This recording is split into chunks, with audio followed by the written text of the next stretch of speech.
말씀드린 그죠? 힐링 가능은 하라고 해서 우리가 오늘 본문이 성모용보 뭐 이렇게 본문이라고 이렇게 이야기를 많이 듣습니다. 루카가 성모님에 대한 이야기를 다른 복음사가들보다 많이 이야기하죠. 그래서 성모님 또 그리고 성모님에 대해서 많이 알고 그 다음에 루카가 심지어 화가여서 성모님의 얼굴도 심지어 그렸다고 그런 이야기도 있잖아요. 의사였고 그래서 성모님한테 가서 예수님 어릴 때 어땠어요? 뭐 이렇게 물어보고 뭐 그랬을 거라 뭐 전성기 이제 이렇게 생각합니다. 이렇게 많이들 이야기하세요. 그런데 성모님께서 이렇게 예수님을 잉태한 것도 성모님 그럼 예수님 어떻게 잉태해서 이렇게 일일이 물어보면서 이렇게 오늘 이 복음을 적었을까요? 전성은 그렇게 이야기합니다만 성서학자들은 그렇게 보지 않아요. 성서학자들은 여기 쓰인 문장들 뭐 이런 거 다 분석해가지고 이렇게 어떻게 해서 이렇게 이런 내용이 나왔다. 누가복음서 이 내용을 어떻게 적었느냐 이런 것들을 분석해서 이제 이야기를 내놓잖아요. 이 내용은 뭐 전성은 그렇다 할지라도 이 본문을 분석해 보면 성모님의 이 천사가 성모님한테 알려준 내용은 성모님의 질문을 중심으로 앞에는 예수님이 어떤 분이시다. 그분이 다윗의 후손이시고 메시아이시다. 왕이시다. 이걸 이야기하는 거고 그다음 성모님 어떻게 그런 일이 있을 수 있겠습니까? 라고 묻고 나서 그 다음부터는 성령으로 인해서 그렇게 잉태할 거다. 그래서 그분이 신적인 분이다. 이걸 이야기하는 거예요. 그러니까 이 본문은 우리가 성모님의 축인에 맨날 이 본문을 보고 있지만 루카복음사가는 이 본문을 성모님 때문에 쓴 게 아니라 첫 번째 목적은 예수님이 누군지를 알게 하기 위해서 쓴 거예요. 그리고 성모님한테 이야기를 들어서 쓴 것이 아니라 루카복음 1장의 내용도 그렇고 2장의 내용도 보면 그리스말은 루카복음 1장과 2장의 그리스말과 3장부터 이어지는 그리스말의 문체가 완전히 다릅니다. 1장, 2장은 구약성서의 문체로 쓰고 있어요. 구약성서는 히브리어를 그리스말로 이렇게 자구적으로만 옮겼는데 그래서 그리스말로 그러니까 예를 들면 영어를 한국말로 바꾸면 그렇죠? 영어를 한국말로 바꾸면 우리가 뭔가 좀 노트가 좀 이상하잖아요. 진짜 한국말이 지금 우리가 쉽게 읽히는데 영어를 그냥 막 읽는 대로 똑같이 그대로 번역하면 막 한국말이 이상합니다. 그리스말을 쓰는 사람이 구약성서를 보면 좀 그런 느낌이에요. 근데 루카복음사가는 1장, 2장은 그런 식으로 막 이렇게 본문을 씁니다. 그래서 이걸 보면 좀 이상하다. 근데 3장부터는 화려한 문체로 그리스말 진짜 그리스말 쓰는 사람의 문체로 쓰거든요. 그럼 1장, 2장은 이 구약성사를 가서 봐야 되겠구나 이런 생각이 들게 만드는 거예요. 그랬을 때 오늘 본문을 보았을 때 처음에 천사가 그분께서는 큰 인물이 되시고 지극히 높으신 분의 아드님이라 불리실 것이다. 조하나님께서 그분의 조상 다윗의 왕자를 그분께 주시어 그분께서는 야곱 집안을 영원히 다스리시리니 그분의 나라는 끝이 없을 것이다. 이 말씀은 사무엘 하권 7장에 있는 내용이에요. 그러니까 다윗이 자기가 편안하게 지내는데 그 주님께서 계시는 그 만남의 천막은 너무 허름해가지고 성전을 좀 지어야 되겠다. 그래서 이렇게 나탄이 예언자한테 이야기하니까 그렇게 하십시오 이렇게 하잖아요. 주님께서 당신과 함께 계시니까 그렇게 하시라고. 그래서 그날 밤에 나탄에게 주님의 말씀이 내립니다. 네가 내 집을 짓겠단 말이냐 이러면서 오히려 주님께서 이 다윗에게 나탄을 통해서 특별한 약속을 주십니다. 네 왕자가 영원할 거다. 이렇게 너희 나라가 영원할 거다. 그래서 유다인들은 이 말씀을 다윗과 맺은 그 하나님의 약속을 끝까지 이렇게 믿고 이렇게 지내고 그 다윗의 후손이 메시아가 올 거라는 것을 믿었어요. 근데 그 다윗의 후손이 메시아가 지금 예수님을 통해서 그 다윗의 후손이신 예수님께서 그분이다. 그 메시아다를 알려주고 있는 거예요. 구약성서의 그 7장 사무엘하고 7장의 내용을 이렇게 들고 오는 겁니다. 그러고 나서 성령님께서 어떻게 그런 일이 생겨요? 하니까 성령께서 내려오시고 하면서 그분이 신적인 분이야 라고 이걸 이야기를 이렇게 하고 있는 겁니다. 그러니까 구약성서의 어떤 내용을 이렇게 가져와서 사람들이 구약성서의 내용을 중심으로 예수님이 누구시라는 것을 이 본문을 통해서 알려주는 것이 루카복음사가의 첫 번째 목적이에요. 예수님이 이 본문의 중심입니다. 근데 이 본문 예수님이 지금 태어날 거야. 근데 탄생을 알려주는 거잖아요. 이 본문 바로 앞에 어떤 본문이 나오죠? 세례자 요한의 출생 예고가 나옵니다. 그죠? 자, 왜 그렇게, 그러면 세례자 출생 예고가 저가리아에게 천사가 나타나서, 가브리엘 천사가 나타나서, 야, 네 아들 낳을 거야? 요 아들이라고 해. 그 다음에 예수님의 태어날 걸 이야기를 합니다. 왜 그렇게 됐냐면, 자, 성모님이 동정 잉태하잖아요. 그죠? 동정을 잉태합니다. 그죠? 그러니까 우리가 성서에 쓰였으니까 성모님 동정 잉태 믿어요. 근데 여러분 가운데, 여러분 따님이나 누가 아는 사람이 동정 잉태하면 믿으십니까? 아무도 안 믿어요. 지금도 안 믿습니다. 그 다음에, 근데 역사상 동정 잉태라는 것이 한 번도 없었습니다. 성모님 이후에도 한 번도 있지 않았어요. 유일하게 단 한 번이었는데, 이게 구약성서 전체로도 동정 잉태는 없었기 때문에 동정으로 잉태할 거다. 이게 사람들이 믿기가 너무 어려운 거예요. 그런데 그 앞에 예수님의 동정 잉태 이전에 저가리아가 세례자 요한을 아주 늙은 나이에, 그것도 자기 아내는 이제 나이가 늙어가지고 이제 더 이상 임신을 할 수 없는 그런 상태에 아기를 갖잖아요. 이 이야기를 먼저 제시를 하면서, 야, 근데 이게 늙은 나이에 아이를 가질 수 없는 나이에도 아이를 가진 그런 기적은 구약성서에 여러 번 나오잖아요. 삼손도 그랬고 사라도 그랬고 그러잖아요. 그러니까 그런 이야기가 이미 있으니까 세례자 요한도 그런 식으로 날 거야. 늙은 나이에 이렇게 불가능하지만 그렇게 될 거야. 이런 일이 구약성서에 있으니까 그래 가능하지. 그 앞에 세례자 요한의 이야기를 그렇게 꺼내놓으니까 그 다음에 바로 예수님의 동정 잉태를 갖다 놓습니다. 그러니까 하나님이 그것도 하는데 이것도 하실 수 있지. 이게 믿어지는 거예요. 그래서 세례자 요한의 탄생 이야기가 그 안에 예수님 탄생 이야기보다 먼저 나옵니다. 그리고 세례자 요한은 그래도 이게 부부가 관계를 통해서 아이를 낳은 거잖아요. 아무리 늙은 나이라도. 근데 성모님은 관계도 없이 아이를 낳습니다. 그러니까 예수님의 탄생이 세례자 요한의 탄생보다 더 특별한 거잖아요. 그죠? 그래서 초세기 때 세례자 요한을 따르는 무리들이 많았었어요. 그 세례자 요한이 메시아라고 생각하는 사람들이 많았습니다. 그런데 이렇게 선포하는 거예요. 야, 예수님이 더 대단하거든. 이거를 세례자 요한의 탄생 예고와 예수님 탄생 예고를 이렇게 비교를 하면서 예수님이 정말 메시아다. 이분이 더 훌륭한 분이다. 라는 것을 이렇게 제시를 하는 거예요. 이런 식의 목적으로 이렇게 본문이 이렇게 배치가 되어 있습니다. 그런데 이 본문 자체가 제가 말씀드렸다시피 이 본문은 성모님이 목적이 아니고 예수님이 목적이에요. 제1목적은 예수님이 누군가, 그분은 다윗의 후손이시고 동정잉태하여 신적인 분이다. 인간에 관계없이 태어난 신적인 분이시다. 하느님의 아드님이다. 이걸 이야기하는 거. 그리고 세례자 요한보다 뛰어나신 분이다. 이걸 이야기하는 게 목적이었어요. 그런데 이 본문을 성서학자들이 막 분석을 해보니까 세례자 요한처럼 이 본문이 탄생 예고 사화이기입니다. 탄생 예고 이야기예요. 그런데 이 본문을 잘 분석을 해보면 이게 탄생 예고의 그 이야기가 삼손 이야기도 있고 뭐 그러잖아요. 그 다음에 세례자 요한도 그렇고 이 구약성서 전체적으로 쭉 이렇게 탄생 예고를 하는 그 문학 양식이 있습니다. 그 문학 양식이 이쪽 있는데 그 문학 양식에서 벗어난 내용들이 꽤 나와요. 예를 들어서 어떤 그 탄생 예고에도 성모님처럼 은총이 가득하니여, 성모님 마리아에 이렇게 부르지 않습니다. 은총이 가득하니여 특별한 별명을 불러요. 그리고 성모님이 그 말을 들었을 때 어떻게 하죠? 이렇게 네가 이렇게 은총이 가득하니여 기뻐해라 했을 때 성모님 반응은 곰곰이 생각했잖아요. 탄생 예고를 받은 사람들 중에 그 천사가 뭔가를 알려줬을 때 곰곰이 생각, 이런 반응 보이는 성모님 뿐이에요.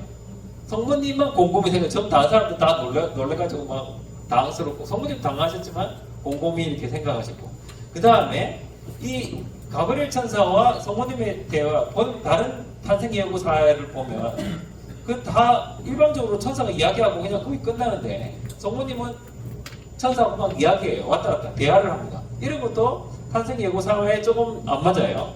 그 더군다나 이 성모님에 대해서 제일 처음에 하나님께서 천사를 보내시잖아요.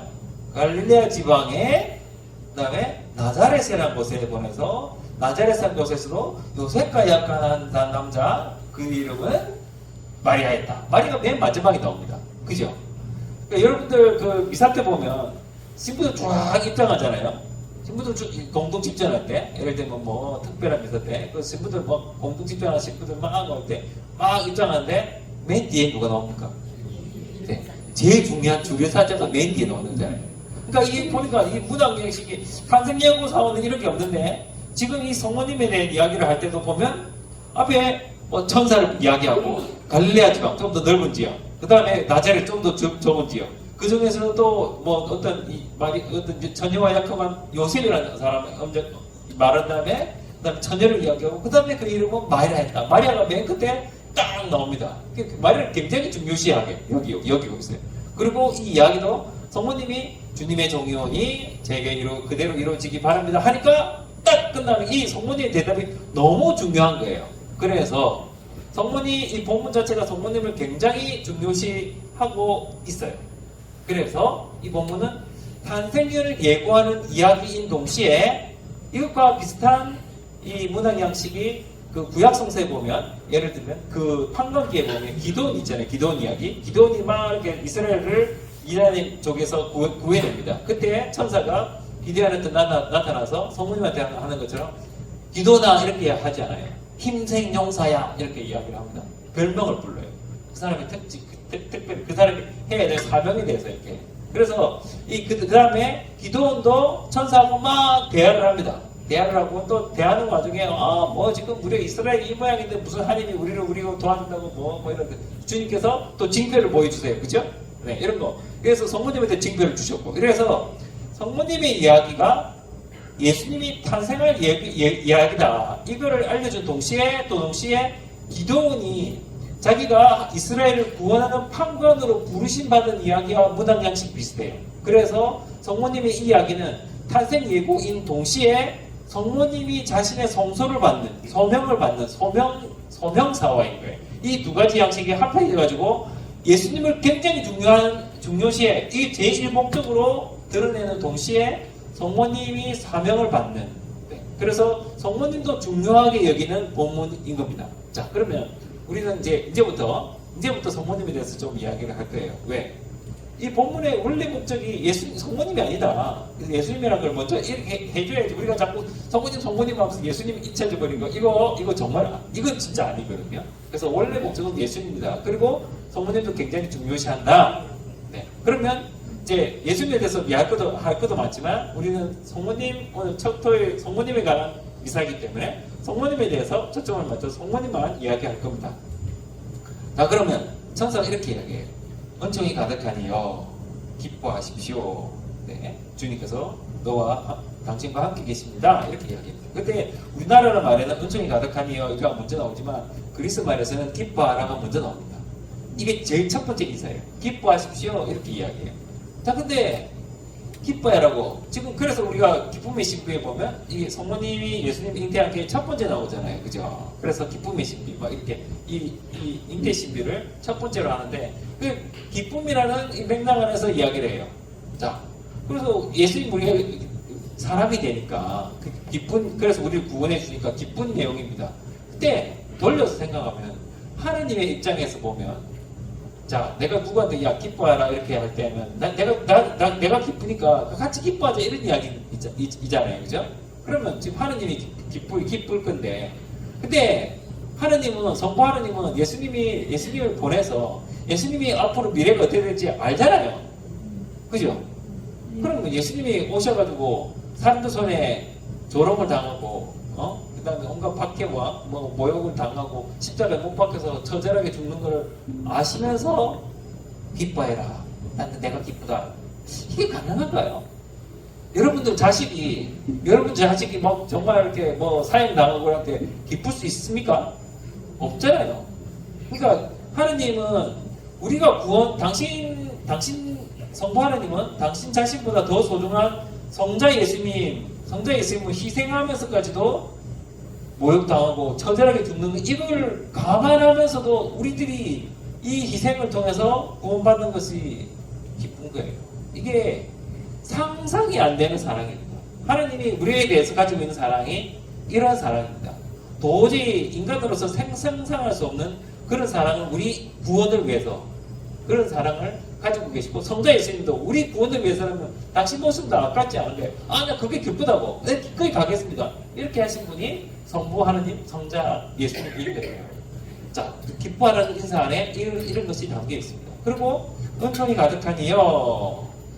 은총이 가득하니요를 같이 원래 이게 쓰인 단어가 은총을 가득히 주다라는 동사의 수동태 형태로 쓰였습니다. 그리고 시제는 어떤 시제가 쓰이냐면 옛날에 이 일이 일어났고 그 다음 그 효과가 쭉 지금까지 이어지는 그런 시제를 쓰고 있어요. 그게 무슨 말이냐면 수동태로 쓰고 있다면 은총을 가득히, 은총이란 말은 은총이라는 말 생각하는데 우리가 은총 뭐 특별한 그런 걸 생각하는데 은총은 높은 분이 나에게 사랑을 주는 걸 은총이라 하는 거예요. 그냥 다르게서 한마디로 사랑이라는 게 거예요. 그러니까 내가 사랑을 너한테 엄청 퍼부었어 이 말인 거예요. 그러니까 성모님 사랑을 엄청 받으신 분입니다. 그 사랑을 하시는 주체는 하느님이신 거죠. 그러니까 수동태로 쓰이기 때문에 주체는 하느님이시고 성모님은 그 많은 사랑을 받는 대상이 되는 거고. 근데 아까 시제가 그랬잖아요. 옛날에 사랑을 주셔서 그 효과가 지금 쭉 이어지는 거. 예를 들어서 제가 뭐 18년 전에 선품 됐잖아요. 신부로 선품 성사를 받았잖아요. 그 한 번 받아가지고 지금 계속 이렇게 살아가는 거잖아요. 그 한 번의 효과가 18년 동안 계속 이어지는 거예요. 여러분들 남편하고 뭐 아내하고 결혼하고 나서 옛날에 한 번 했는데 그 효과 쭉 이어지는 그런 시제가 쓰고 있는 거예요. 그래서 성모님한테 그러면 자 성모님한테 천사가 와서 야 은총이 너 은총도 많이 받았어 사랑 많이 받았어 하면서 지금 막 사랑을 부어주는 게 아니고 지금 사랑을 막 부어주는 지금 네가 예수님을 잉태할 거야 그래서 내가 지금 사랑을 엄청 지금 부어주는 게 이게 아니고 옛날에 이미 성모님한테 사랑을 엄청 부어주셨고 그 사랑의 효과가 지금도 계속되고 있다는 거예요. 그러니까 성모님이 예수님을 낳는 잉태한다는 그 특별한 사명을 받기도 전에 하나님은 솔직히 성모님이 나 안 할래 이렇게 대답할 수도 있잖아요. 그래도 불구하고 성모님 받아들일 거야 믿고 아예 사랑을 엄청 퍼부어 주신 거예요. 그래서 옛날에 그러니까 성모님 언제 잉태되는 순간 성모님이 잉태되는 순간부터 하나님 사랑을 특별한 사랑을 받아서 우리가 무형시대 그죠? 원죄 없이 잉태됐다고. 그래서 원죄 없이 잉태되었다는 그 교의의 성서적 근거가 유일하게 이거예요. 은총이 가득하니요. 이거 외에는 성서적 근거가 없어요. 그래서 교회를 선포할 때도 사실은 쉽지 않았는데 그 우리의 신앙 감각 이런 것들 때문에 이제 거기에 더 중점을 두고 이제 선포를 하게 되었는데 성모님이 은총이 가득하게 받았다는 이 성서 말씀 여기 천사 간주 이 말씀을 기초로 해서 성모님이 원죄 없이 잉태됐다. 하느님의 사랑을 특별한 사랑을 받아서 예수님이 잉태하실 그 사명을 바라보고 특별히 죄에서 원죄에서 물들지 않는 그 하나님의 특별한 사랑을 잉태되는 순간부터 받으셔서 쭉 이렇게 특별한 사랑을 받고 있다는 이 성서적 근거를 여기에 두고 있습니다. 자 그리고 예수님이 하나님이 예수님은 너 잉태할 거야 이렇게 하면서 그 사명을 특별한 사명을 주시는데 그 사명을 주실 때 지금 네가 그 사명을 받으니까 내가 지금 너 사랑한다 이게 아니고 사명을 주시기 전에 이미 은총을 먼저 주시는 거예요. 그러니까 우리가 본당에서든지 아니면 여러분의 가정에서 어머니로서 아니면 아내로서 그 뭔가 특별한 내가 소명을 가지고 있는 거잖아요. 아내는 아내의 소명이 있고 어머니의 소명이 있고 아버지는 아버지의 소명이 있고 뭐 각자의 소명이 있는데 그 소명을 받기 전에 그 소명을 받아야지 은총이 주어지는 게 아니고 이미 은총을 받고 나서 그러고 나서 그 소명을 살아가는 거예요. 그리고 이 소명, 내가 어떤 소명을 갖고 있든 간에 하나님께서 나에게 뭔가 부탁하신 그 사명이 있지만 그 사명의 기초는 하나님과의 관계예요. 성모님이 하나님으로부터 사랑을 많이 받아가지고 그 다음에 예수님이 잉태하는 그 특별한 사명을 받았듯이 그 하나님과의 관계 때문에 그러고 나서 사명을 받았듯이 그 다음 나중에 그러잖아요. 은총이 가득하니요 이렇게 먼저 하고 나서 나중에 너 예수님 잉태할 거야 이렇게 하잖아요. 그러니까 하나님과 관계가 사명보다 먼저입니다. 그래서 여러분들이 뭔가 본당에서 뭔 일을 하든 가정에서 무슨 일을 하든 여러분들이 갖고 있는 특별한 어떤 역할이 있다면 그 역할은 하나님과의 관계에서부터 출발하는 거예요. 그래서 내가 하나님 관계가 일그러지면, 다시 말해서 내가 죄를 짓고 이러면 나머지 역할 이런 사명도 다 일그러진 이유가 이런 게 있는 거예요. 그래서 내가 뭔가 역할이 제대로 안 되고 있으면 하나님과의 관계부터 처음 다시 여기부터, 그래서 고해성사부터 다시 이렇게 시작하는 겁니다. 자, 이런 것이 있고, 그 다음에 천사가 이렇게 이야기합니다. 주님께서 너와 함께 계시다 이렇게 이야기하시는데, 이거는 구약성서에 보면 누군가에게 주님께서 천사를 통해서 발현하셔가지고 뭔가 사명을 맡기고 이렇게 할 때, 하나님께서 당신 자신을 드러내는 그 발현 때, 신적 현현 때, 이럴 때 항상 두려워 마라, 내가 너와 함께 있다, 뭐 이런 식으로 하시기 때문에 성모님께서 그 지금 하나님께서 당신 자신을 드러내는 그 발현의 상태에 있고, 그 이제까지 구약성서의 모든 발현보다도 지금 가장 절정에 있는 그런 상태에 있습니다. 그러고 나서 이렇게 쭉, 그 다음에 네가 뭐 예수님을 잉태할 거야 막 이렇게 하니까 성모님 이러잖아요. 저는 남태를 알지 못하는데 어떻게 그런 일이 있을 수 있겠습니까? 이게 의심이에요? 의심 같지 않아요? 저가리아도 그랬잖아요. 천사가 저가리아한테 너 아들 낳을 거야, 그리고 요한이라고 해. 그러니까 그거를 어떻게 믿을 수 있겠, 여기 되게 성서는 그렇게 안 되지만 어떻게 그런 일이 생기겠습니까? 이렇게 이야기하거든요. 어떻게 그런 일이 생기겠습니까? 근데 성모님도 뭐 비슷하게 이야기해요. 근데 저가리아는 벌 받잖아요. 기먹으리 되고 벙어리 됩니다. 근데 성모님은 아무 벌을 안 받아요. 그러면 뭐 하나님은 벌써부터 남녀 차별하는 건가? 아니면 성모님이라서 특별하게 해준 건가? 아니면 주님이 절대 그럴 분이 아니죠. 똑같이, 모든 사람이 똑같이 하는데. 그거는 어떻게 되냐면, 이렇습니다. 여러분들 성서를 보면, 1장에 보면, 저가리아 천사가 저가리아에게 나타났을 때, 첫 번째 하는 말이, 주님께서 너의 청혼을 들어주셨다. 이렇게 이야기해요. 그럼 무슨 말이냐? 이 저가리아는 하는 건데, 야, 제발 자식 좀 주십시오. 맨날 청했어요. 그래서 자식을 청했는데, 천사가 와서 이제 자식 줄게 하니까, 그거 못 먹겠어, 이렇게. 내가 달라고 했는데 준다니까, 그거 뭐 어떻게 믿냐고, 이렇게 해요. 근데 성모님은, 나 메시아 잉태하고 싶어요. 한 번도 그런 거 생각도 안 하고, 그 요청도 안 했어요. 근데 내가 네 메시아를 낳을 거라, 그러니까, 깜짝 놀라. 그런 일이 어떻게 생길 수 있냐고, 뭐 그렇게 이야기하시는 거죠. 이게 문맥이 완전 다른 거예요. 내가 맨날 청하는 사람이 그 청하는 걸 좀 받겠다는 것과, 뭐 생각도 안 하고 뜬금없이 받는 거, 이게 완전 다른 거잖아요. 그리고 말이 어떻게 그런 일이 있을 수 있겠습니까? 라고 하는데, 이 그리스말을 보면 저가리아 한 말과 성모님 한 말이 다릅니다. 저가리아 한 말을 있는 그대로 번역하면 무엇에 근거해서 그런 일이 있을 수 있겠습니까? 이렇게 돼 있어요. 그러니까 무엇에 근거해서 그런 말을 믿을 수 있겠냐? 야, 지금 내가 하느님 말씀인데 하느님 말씀을 제껴놓고 또 다른 근거를 원해? 하느님 말씀을 안 믿는다는 거예요. 그죠? 이거 믿음이 아닌 거예요. 그래서 저가리아가 이게 벌을 받은 것이 아니라, 정확히 말하면 사람이 여러분들 만약에 내가 누가 대화를 하는데, 내가 무슨 말을 했는데 내 말을 안 믿어주면 그 사람하고 대화가 됩니까? 안 되잖아요. 내 말을 믿어줘야지 그 사람하고 대화가 되는 거잖아요. 믿음이 없으면 소통이 안 됩니다. 그래서 하나님의 말씀을 안 받아들이기 때문에, 믿음이 없기 때문에 소통이 안 되는 것에 드러난 모습이 기먹으리가 벙어리인 거예요. 벌을 받은 거예요, 아니라.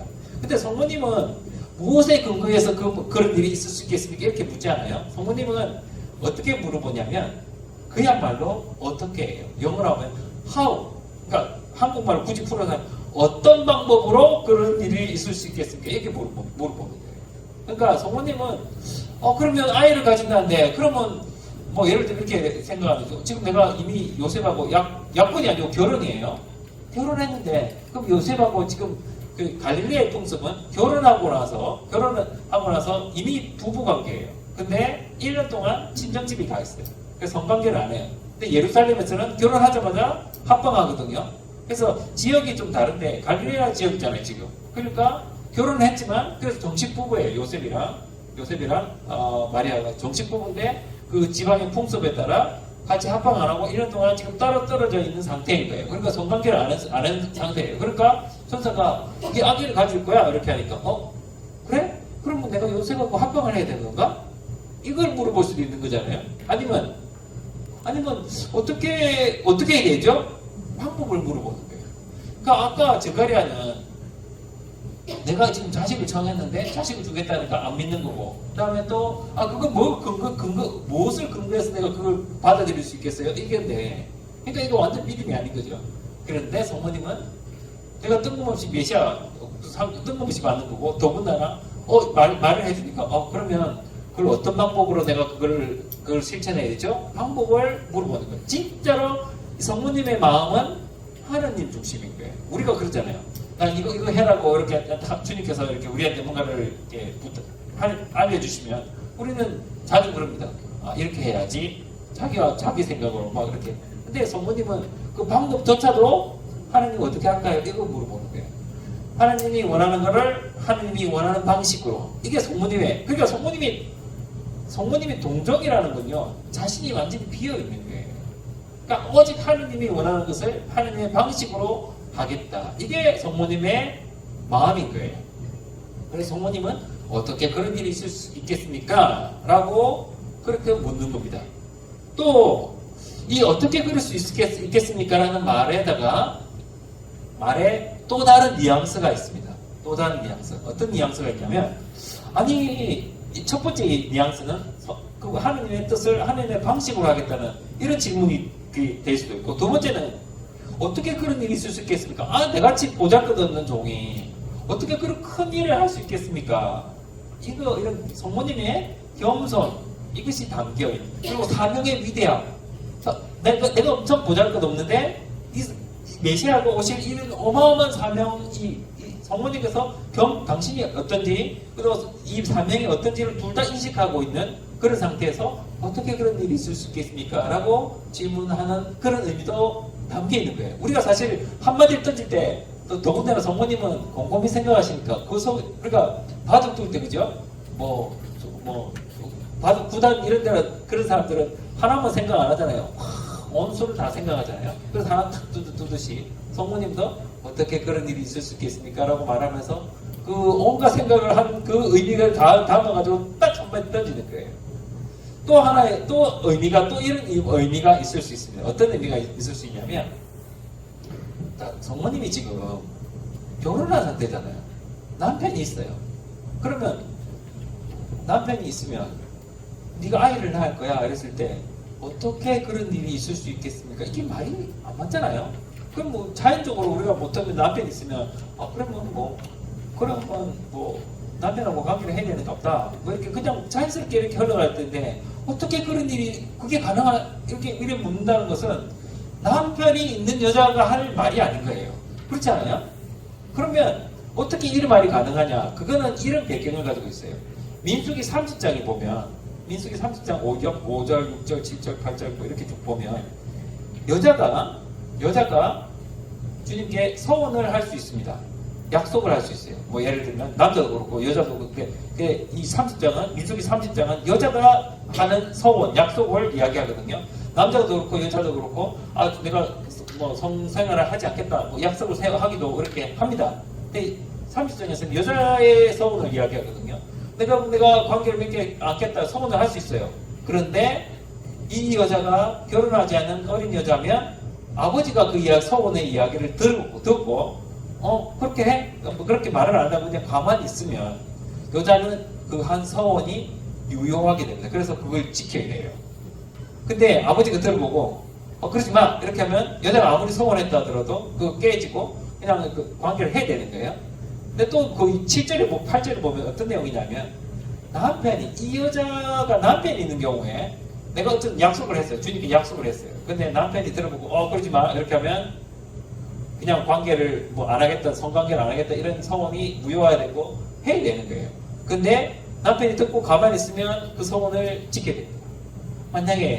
만약에 성요셉이 성모님을 아주 존경해서, 성모님이 우리가 11월 21일이 무슨 기념일이에요?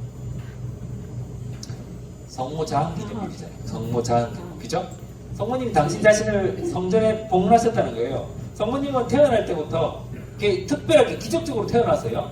안나 요아낌 기도해가지고 뭐 40일 동안 기도해가지고 그 태어난 아기거든요. 그래서 태어났는데 성모님을 성전에 봉헌했어요.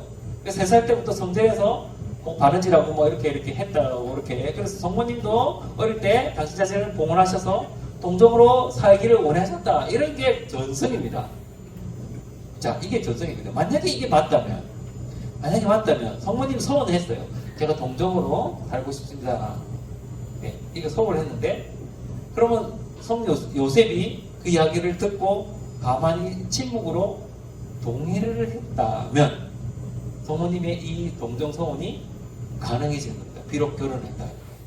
그러면 성 요셉이 성모님의 동정을 굉장히 존중해서 서원에 가서 이 동정으로 지킬 것을 각오하고 있는데 천사가 와서 네 아기 가질 거야 이렇게 하는 거예요. 그러면 나 동정서원 내가 동정으로 살고 싶은데 하나님이 아기를 가져? 알았어. 내가 동정 살고 싶은 거 포기하는 거예요. 주님의 뜻을 받아들이는 거예요. 내 생각, 내 바라는 거, 내 방식 버려버리고 주님이 그렇게 내 아이를 가진 게 주님의 뜻이야? 오케이 받아들입니다. 이게 성모님인 거예요. 동정이라는 것은 그야말로 하늘께 봉헌하고 당신께 온전히 드리는 거라서 이게 하느님의 뜻이야? 그러면 내 방식, 내 원하는 거 다 내려놓고 하나님 것 받아들이는 거. 이게 진짜 동정이 아니고 진짜 성모님의 특별함이고 성모님을 따르는 이들이 가져야 할 모습인 거예요. 성모님이 따르는 이들의 특징이 수명이어야 합니다. 네, 이렇게 해서 성모님께서 어떻게 그런 일이 있을 수 있겠습니까? 하니까 이거 성령께서 내려오셔서 네가 동정으로 잉태할 거야 라는 특별한 메시지를 받습니다. 그러고 나서 성모님이 대답하기를 보십시오. 저는 주님의 종입니다. 말씀하신 대로 저에게 이루어지기를 바랍니다. 이렇게 말씀하시잖아요. 주님의 종입니다. 굉장히 겸손한 거죠. 종은 자기 마음대로 안 합니다. 주인에게 속한 사람이기 때문에 주인이 시키는 대로 하는 거예요. 성모님이 우리가 여러분들 갑자기 뭔 일이 닥쳤을 때 그때 하는 말이나 그때 하는 행동은 평소에 생각하고 평소에 하는 말이에요. 성모님 지금 가버린 천사가 내가 지금 천사가 내가 갈 거야 라고 예고하고 오지 않아요. 그냥 갑자기 팍 왔습니다. 성모님 막 이런 와중에 소식 듣고 할 때 나온 말이 저는 주님의 종입니다 라고 이야기했다는 거는 이거는 성모님께서 평소에 늘 저는 주님의 종입니다 라고 사셨다는 거예요. 내가 평소에 산 그대로 특별한 순간에 팍 나오거든요. 그래서 평소에 욕하는 사람 특별한 순간에 욕이 나옵니다. 평소에 성서를 많이 읽으면 그 특별한 순간에 성경의 이야기가 나옵니다. 평소에 자기가 생각하고 말하고 이런 대로 나오는데 성모님께서 늘 주님의 종으로 사셨던 거예요. 그러니까 주님의 뜻, 정말 주님의 겸손한 모습, 그리고 주님이 원하시는 것이면 어떤 것이든 따르겠습니다. 내 거를 기꺼이 포기하고 따르겠습니다 라는 그 자세로 사셨던 거예요. 그때 여기 더 중요한 거는요, 네가 동정인데 성령께서 오셔가지고 네가 잉태할 거야. 이게 여러분이 만약에 너 동정으로 잉태할 거야, 아니면 여러분이 지금 연세 많은데 너 지금 임신할 거야, 믿어질 수 있겠어요? 안 믿어집니다. 네, 근데 성모님 동정 잉태할 거라는 거 하는 거 믿어요. 이게 아브라함 사라하고 있을 때 그 손님들이 와가지고 야 내년에 오면 그때 아이를 가지고 아이를 낳을 거다 이렇게 하니까 아브라함이 어떻게 하죠? 웃습니다. 사라도 웃어요. 말도 안 돼도 웃어요. 그래서 아이 이름이 이삭이잖아요. 이삭이 웃는다는 거거든요. 그래서 아이를 아브라함도 이삭도 아브라함도 사라도 이 믿음의 조상들도 막 이 안 믿기니까 피 웃잖아요. 근데 성모님 그보다 더한 거예요. 나이 늙어서 아이 낳는 것도 아니고 동정 잉태인데 믿습니다. 그래서 성모님 믿음이 어마어마한 거예요. 그냥 진짜 믿는 거예요. 그래? 믿겠습니다. 이렇게. 그래서 성모님이 하느님 원하시는 것이면 뭐든지 하겠습니다. 뭐 이런 것도 있지만 그 속에 담긴 거, 정말 믿겠다고 믿기지 않는 것도 믿는 이런 성모님의 마음이 여기에 담겨 있는 거예요. 근데 여기서 주님의 종입니다. 주님의 종입니다. 이렇게 했을 때 여기에 주님의 종, 주님의 종이라는 이 단어를 분석해 보면 특별한 것이 또 담겨 있습니다. 어떤 것이 담겨 있냐면 주님의 종입니다. 네, 주님의 종이다 했을 때 이 주님의 종 그랬을 때 구약성서에 보면 주님의 종이라는 단어를 사람들에게 여러 번 쓰입니다. 네, 사람들이 여러 번 쓰일 때 두 가지 종류로 분류가 돼요. 하나는 시편에 기도하는 사람이 하느님께 기도를 하면서 저는 주님의 종입니다 이렇게 고백을 해요. 그러니까 예를 들어서 시편 86편에 보면 나는 당신의 힘을 당신 종에게 주시고 당신 요종의 자식을 구하소서. 그 다음에 시편 116편에 보면 저는 당신 종 이렇게 합니다. 그러니까 기도하는 사람이 스스로 하느님에게 기도를 하면서 당신의 자기를 종이라고 불러요. 이런 맥락이 하나 있고요. 또 하나는 분석을 해보면 하느님과의 관계 안에서 하느님이 어떤 사람에게 특별한 사명을 맡길 때 그때 종이라고 하는 사람도 있어요. 그게 어떤 예를 들어서 모세의 경우에 주님께서 이 모세가 너 이스라엘 가서 해방시켜 구원해 이렇게 사명을 주시잖아요. 그럴 때 모세가 스스로 이렇게 이야기합니다. 저는 말솜씨가 없다고 어제도 그랬고 이 종에게 말씀하시는 이 순간에도 그렇습니다. 이 종이라고 그때 이 모세가 자기를 종이라고 이야기합니다. 종. 근데 그리고 여호수아가 여호수아도 이렇게 이야기해요. 이 종에게 무슨 분부를 내리겠습니까? 여호수아도 종이라고 이야기합니다. 사무엘도 하느님의 어떤 특별한 말씀을 들을 때 주님 말씀하십시오. 당신 종이 듣고 있습니다. 사무엘 3권의 3장에서 그렇게 하잖아요. 그러니까 사무엘도 그렇고 여호수아도 그렇고 모세도 그렇고 이 특별한 사람들, 하느님에게 특별한 사명을 받는 이 사람들 자신을 종이라고 이야기합니다. 그죠? 그러면 시편에서 주님한테 이야기하는 당신의 종입니다. 저 당신의 종에게 힘을 주십시오. 이렇게 하는 부류가 하나 부류 있고 두 번째 부류는 하나님과의 특별한 관계에서 하나님이 특별한 사명을 맡길 때 종이라고 하는 사람이 있습니다. 그럼 성모님은 어느 쪽에 가까워요? 네? 특별한 사명을 맡는 쪽에 가까운 거죠. 그러면 성모님이 저는 주님의 종입니다라고 하는 이렇게 이야기할 때 이 주님의 종이라는 이렇게 한 호칭은 모세, 사무엘, 여호수아 이 같은 맥락에 포함되는 거예요. 그러니까 다시 말해서 성모님은 하느님의 어떤 특별한 중개자 그 맥락 안에 있는 겁니다. 실제로 하느님 구원 자체이신 예수님이 이 세상에 오시는 특별한 중개자가 성모님이 되신 거잖아요. 그죠? 자, 그런데 성모님은 여기서 한 소리 더 듣잖아요. 은총이 가득하니요. 그죠? 은총이 가득하니라는 특별한 별명을 또 얻었습니다. 근데 은총이 가득하니요. 이걸 못 알아듣니까 천사가 나중에 한 번 더 하잖아요. 너는 하느님의 총애를 받았다. 이 말을 하시는데 이게 은총이 가득하니요. 똑같은 말입니다. 하느님의 총애를 받았다. 이 말이 성서 전체에서 딱 3명만 쓰입니다. 성모님 빼고. 누구겠어요? 하나님의 눈에 들었다. 이게 정확히 직역을 하면 하나님 눈에 들었다거든요. 하나님 이런 이야기를 딱 3명만 듣습니다. 다윗 좋습니다. 다윗 그 이야기를 들었어요. 그 다음에 모세 들었습니다. 마지막 한 명 노아. 이 3명이 들었어요. 노아와 모세와 다윗이 하나님의 눈에 들었다는 이야기를 성서에 나옵니다. 그런데 그러면 이렇게 따지보면 노아와 그 다음에 모세와 그 다음에 다윗의 이 은총이 그들이 가졌던 은총이 성모님에게 그대로 이어지는 거잖아요. 그러면 이 노아를 통해서 세계가 새롭게 창조됩니다. 그죠? 이전의 세계는 악해가지고 주님이 벌어가지고 다 썰어버리고 새롭게 창조하잖아요. 그러면 노아의 맥락 안에 성모님이 있다면 성모님을 통해서 지금 예수님과 함께 성모님을 통해서 이 세상이 새롭게 창조됩니다. 그래서 예수님을 두 번째 아담이라고 로마서에서 이야기하잖아요. 자, 그러면 다윗과 연결되어서 다윗은 그 다윗은 그 하나님의 은총을 받았고 다윗의 후손이 메시아가 될 거라 했잖아요. 그러면 그 맥락 안에 지금 예수님을 낳을 거라 했기 때문에 다윗의 그 후손이 그렇게 연결되잖아요.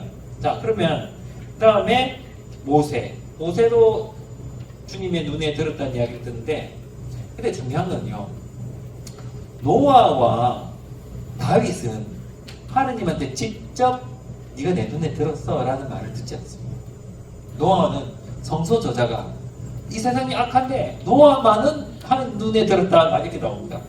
다윗은 구약성서에 그렇게 나오지 않습니다. 신약성서에 사도행전에 스테파노가 제보위에서 설교를 할 때 그때 스테파노가 하는 말이 다윗은 주님의 눈에 들었다 이렇게 이런 말을 스테파노가 합니다.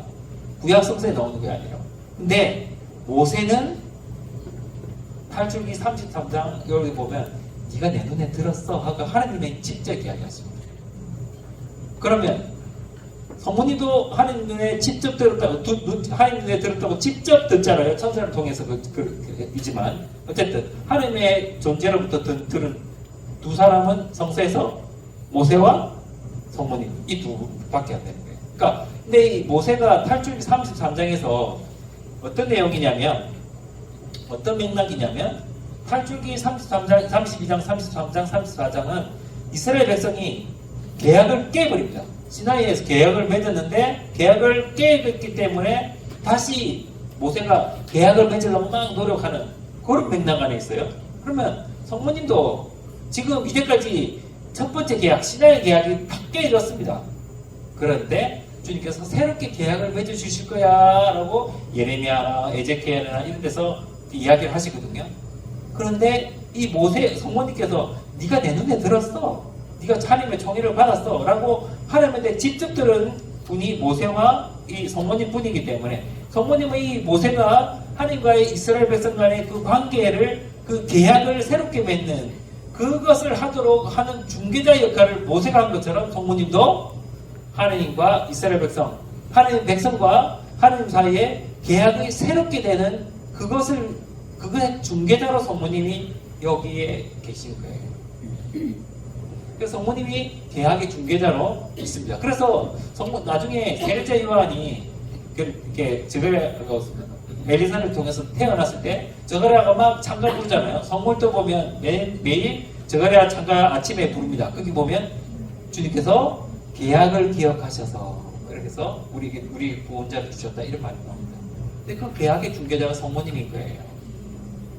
자, 그런데 그러면 성모님이 이렇게 대단하시구나, 은총이 가득한 분이다, 하나님 눈에 들었다, 총애를 받는 분이다, 모세하고 성모님만 전대미문 이 두 분만이 대단해. 네. 그래서 성모님은 대단하고 나하고 좀 다른 분이야 이렇게 생각을 할 수도 있습니다. 그런데 성모님에게 은총이 가득한 이여라고 하는 이 단어가 성서 전체에서 한 번 더 신약성서에 한 번 더 쓰입니다. 언제 쓰이냐면 에페소서 1장에 보면 우리가 주님께 드리는 찬양 이렇게 그 찬양의 찬미가인데 거기 보면 우리에게 지금 한국어로는 그렇게 번역이 안 됐어요. 은총이 가득한 총애를 받았다 이렇게 번역이 안 됐습니다. 그런데 그 단어는 그리스 말 똑같이 써 있는데 그 단어가 우리에게 적용이 됩니다. 우리가 하느님의 자녀가 되는 그런 은총을 받아서 그 은총에 대해서 하느님께 감사드리고 찬미드리는 그 단어가 에베소서 1장에 쓰입니다. 사실은 여기 여러분들 좀 다 성서를 다 들고 있으면 제가 같이 읽어보고 그 단어를 알려주고 싶은데 지금 그런 맥락이 아니잖아요. 그 1장에 에베소 1장에 우리가 하느님의 자녀가 된다는 그런 맥락에서 은총이 가득하다, 은총이 가득히 부어졌다는 그 단어가 성모님께서 쓰였던 그 단어가 우리에게 쓰이고 있어요. 우리에게. 그래서 우리가 성모님만 은총이 가득하고 이런 거 아니야. 성모님만 하나님의 눈에 들고 성모님만 하나님의 특별한 은총을 받는 것이 아니라 우리도 그 똑같은 은총을 받고 하나님의 특별한 총애를 받고 하나님의 눈에 들고 하나님의 마음에 들고 그런 은총을 우리도 받습니다. 언제 그런 은총을 받죠? 특별히 세례 때 우리가 하나님의 아들, 딸들이 되잖아요. 그러니까 세례 때 우리가 성모님, 하느님이 성모님을 정말 눈여겨보고 눈에 들고 청해를 주고 그 은총을 우리가 세례 때 받고 우리가 하나님의 눈에 드는 사람들이 되는 거예요.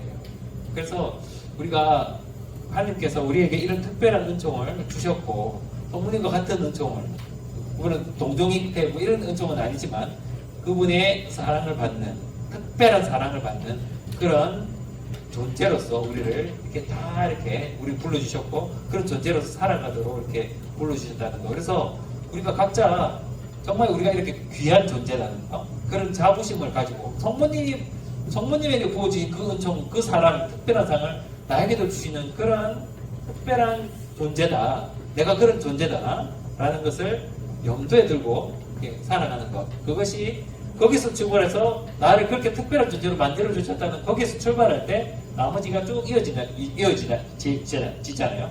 감사도 거기서 이어지고 그 다른 사람들의 선행도 주님에 대한 사랑의 보답으로 이어지고 이렇게 이어지는 겁니다. 그래서 제일 중요한 것은 내가 누구다, 성모님 천사가 성모님한테 은총이 가득하니요 이렇게 해준 것처럼 우리도 그분의 사랑을 특별히 받는 은총이 가득한 존재들이에요.